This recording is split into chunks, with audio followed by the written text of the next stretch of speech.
মুর্শিদাবাদের শামশেরগঞ্জ থানার অন্তর্গত দুর্গাপুর আমবাগান এলাকায় এক মর্মান্তিক খুনের ঘটনায় চাঞ্চল্য ছড়িয়েছে।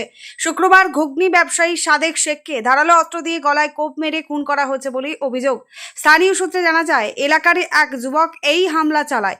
গুরুতর জখম অবস্থায় ঘটনাস্থলেই মৃত্যু হয় সাদেক শেখের। ঘটনার খবর পেয়ে শামশেরগঞ্জ থানার আইসি সুব্রত ঘোষের নেতৃত্বে বিশাল পুলিশ বাহিনী ঘটনাস্থলে পৌঁছায়।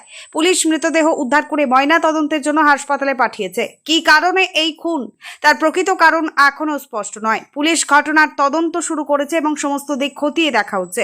এই ঘটনায় শোকের ছায়া নেমে এসেছে মৃত সাদেক শেখের পরিবারের সদস্যদের কান্নায় ভারী হয়ে উঠেছে গোটা এলাকা। প্রিয়জনকে হারিয়ে ভেঙে পড়েছেন আত্মীয় স্বজন ও প্রতিবেশীরা। এলাকায় যাতে কোনো অপ্রীতিকর পরিস্থিতির সৃষ্টি না হয় তার জন্য পুলিশ মোতায়েন করা হয়েছে।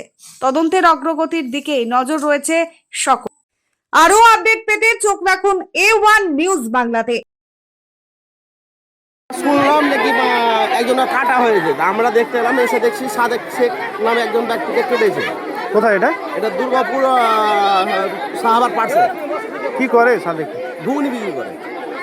কোন সময় ঘটেছে এটা? এই আধ ঘন্টা হলো। আপনার নাম? আমার নাম এমডি সাহাবুদ্দিন খান।